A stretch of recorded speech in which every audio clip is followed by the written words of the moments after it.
নিয়োগ দুর্নীতিতে ধৃত কালীঘাটের কাকু ওরফে সুজয় কৃষ্ণ ভদ্রের পাহাড় প্রমাণ সম্পত্তির হদিশ মিলল ইডির হাতে। নামে বেনামে কোটি কোটি টাকার কারবার সুজয় কৃষ্ণ ভদ্রের।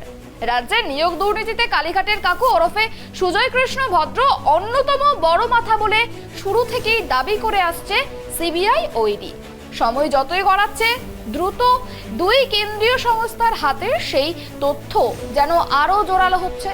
দুর্নীতি ঢাকতে অর্থাৎ কালো টাকা সাদা করাতে কার্যত যা ইচ্ছে তাই করেছেন সুজয় কৃষ্ণ ভদ্র। সেই প্রমাণ কিন্তু এখন ইডির হাতে। সম্প্রতি ইডি কালীঘাটের কাকুর নামে যে চার্জশিট জমা দিয়েছে তাতে সেই চর্চা আরোই বেড়েছে। সুজয় কৃষ্ণ ভদ্র গ্রেপ্তার হওয়ার 59 দিনের মাথায় চার্জশিট দিয়েছিল ইডি। চাকরি দুর্নীতিতে সুজয় কৃষ্ণ ভদ্রের সঙ্গে তার আরো দুটি সংস্থার নাম ছিল। সুজয় কৃষ্ণ ভদ্রের নিয়ন্ত্রিত এই দুটি সংস্থার গত 5 বছরে নগদে কোটি কোটি টাকা জমা পড়েছে। সেই তথ্য এসেছে ইডির হাতে। এই বিষয় নিয়ে আমরা বিস্তারিত জানবো। আমাদের সঙ্গে টেলিফোন লাইনে জুড়ে গিয়েছেন আমাদের প্রতিনিধি অভ্রদীপ। কালীঘাটের কাকুর পাহাড় প্রমাণ সম্পত্তির হদিশ মিলেছে ইডির হাতে। কি কি তথ্য পেয়েছে ইডি? চার্জশিটে কি বিস্ফোরক মন্তব্য জানিয়েছে ইডি? যদি একটু বিস্তারিত জানাও আমাদের। দেখো, তোমাকে যেটা জানিয়ে রাখবো, প্রথমেই সুজয় কৃষ্ণ ভদ্র যেদিনকে অ্যারেস্ট হয়েছিল তারপর থেকে 59 দিনের মাথায় চার্জশিট জমা দিয়েছিল ইডি। আমরা যেটা প্রত্যেক দিনই দেখতে পাচ্ছি, এই চার্জশিটে বিভিন্ন রকম অভিযোগ করা হচ্ছে ইডির তরফে। আমরা যেটা দেখতে পাচ্ছি যে সুজয় কৃষ্ণ ভদ্রের যে দুটি কোম্পানি ছিল, 6টা কোম্পানির মধ্যে যে দুটি কোম্পানি ছিল, সেই দুটি কোম্পানিতে গত 5 বছরে নগদে কোটি কোটি টাকা জমা পড়েছে। 2018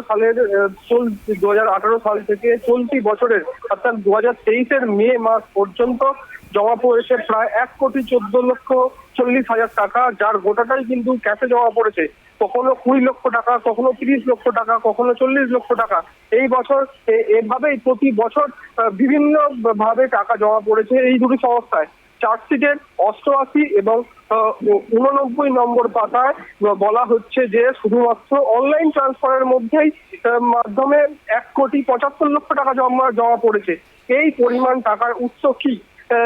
ইডি অনুমান করছে যে এই টাকাগুলো হচ্ছে নিয়োগ দুর্নীতির কালো টাকা, যেগুলো বিভিন্ন সময় ধাপে ধাপে জমা পড়েছে।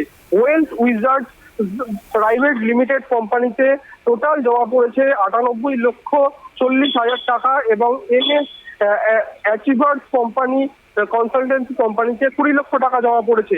এই দুটো কোম্পানি মিলিয়ে জমা পড়েছে প্রায় নগদে 1,14,00,000 টাকা। এবং কালীঘাটের কাকুর যে মোট 6টি কোম্পানি রয়েছে তাদের ব্যাংক অ্যাকাউন্ট খতিয়ে বিভিন্ন সময় যে নগদে জমা পড়েছে টাকা, সেই তথ্য প্রমাণ উঠে এসেছে ইতিমধ্যেই ইডির হাতে।